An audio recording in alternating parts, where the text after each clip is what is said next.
Good morning student, मेरा नाम पठान अफरीन है। मैं आज आपको हिंदी में लेसन नंबर 2 न्याय मंत्री पढ़ाऊंगी, जिसके लेखक है सुदर्शन जी। यह कहानी झंझा काल के समय से शुरू होती है। शिशुपाल के घर बाहर किसी ने दरवाजा खटखटाया। शिशुपाल ने पूछा, कौन है? अंदर से आवाज आई, बाहर से आवाज आई कि मैं एक परदेसी हूँ। मुझे रात का समय काटने के लिए थोड़ा स्थान चाहिए। शिशुपाल ने अंदर उसे बुलाया, उसका आदर सत्कार किया। फिर वो दोनों में बातें चलने लगी। शिशुपाल ने बातों बातों में कहा, आजकल हमारे राज्य में बहुत सारा अन्याय बढ़ गया है। वो परदेसी यह बात मानने के लिए तैयार ही न था। उसने यह कहा कि तुम जो बोल रहे हो बहुत सरल है, करके दिखाओ, बहुत कठिन काम है। उसने कहा, अगर जो मुझे मौका मिले तो मैं न्याय कर दिखा सकता हूँ। फिर वह दोनों सो गए। सुबह उठकर परदेसी ने शिशुपाल को धन्यवाद दिया और विदाई ली। कुछ दिनों बाद शिशुपाल के घर सिपाही आए और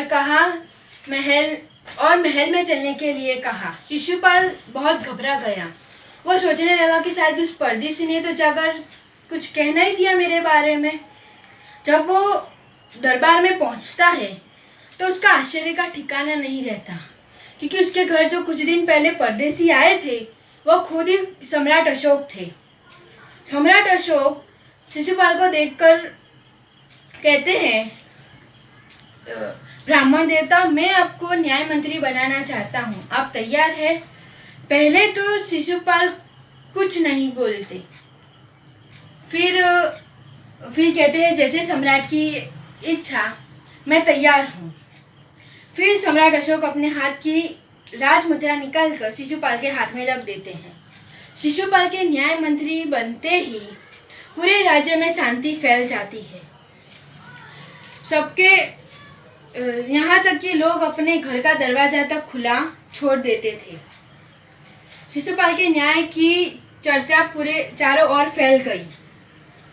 एक महीने बाद रात को किसी ने पहरेदार की हत्या कर दी।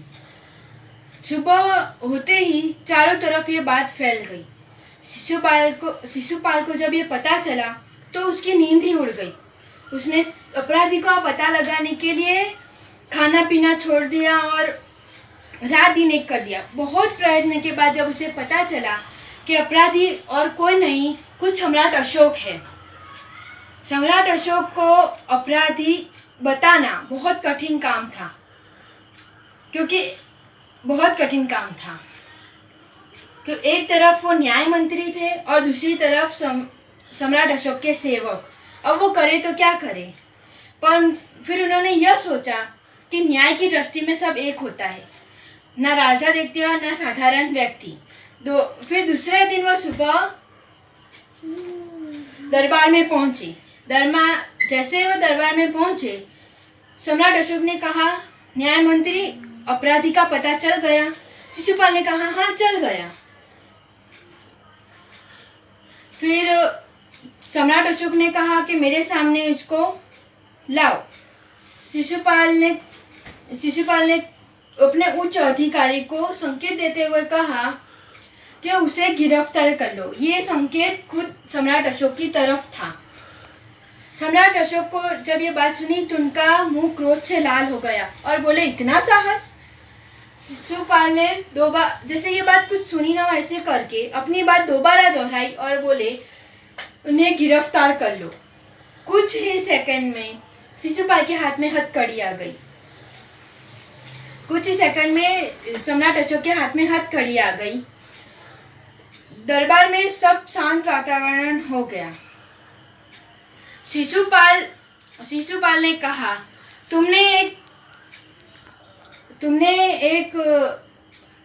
हाँ तो मैं कह रही थी, शिशुपाल ने कहा, तुमने एक पहरेदार की हत्या की है, तुम इसके बारे में क्या कहना चाहते हो? सम्राट अशोक ने कहा, हाँ मैंने मारा है उसे, पर वो उद्दंड था। उद्दंड का मतलब है अविवेकी।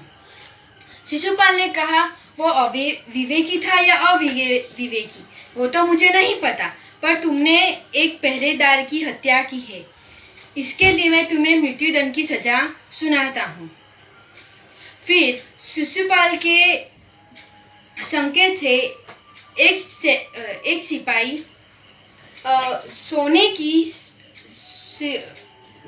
सोने की मूर्ति जो सम्राट अशोक की बनी थी वो लेकर आया और उसने कहा, सज्जनों, ये सच है कि मैं एक न्याय मंत्री हूँ और ये भी सच है कि सम्राट अशोक ने एक पहरेदार की हत्या की है। पर हमारे शास्त्रों में जो सम्राट होते हैं उन्हें भगवान का रूप दिया जाता है, तो सम्राट अशोक को भगवान ही सजा देंगे। पर जैसा कि मैंने कहा था कि मैं उनको मृत्युदंड की सजा देता हूँ, तो मैं इनकी ये जो सोने की मूर्ति है उनको फांसी लटकाकर ये सजा सुनाता हूँ। शिशुपाल के ये न्याय से पूरे जो लोग थे उनकी जय जयकार करने लगे। फिर वो सब अपने अपने घर चले गए। जब सब चले गए तो शिशुपाल ने और सम्राट का सर सम से झुक गया। फिर जब सब घर चले गए तो शिशुपाल सम्राट के पास आए और उन्होंने राजमुद्रा निकाल के उनके हाथ में दे दी और कहा, मुझे माफ़ करो, मुझे इतना बड़ा बोझ नहीं उठाया जाएगा। तो सम्राट अशोक ने कहा कि मैंने एक पहरेदार की हत्या जानबूझ के की, क्योंकि मैं तुम्हारी परीक्षा ले रहा था और इस परीक्षा में तुम सफल हो चुके हो। मुझे ऐसा ही एक न्याय मंत्री चाहिए,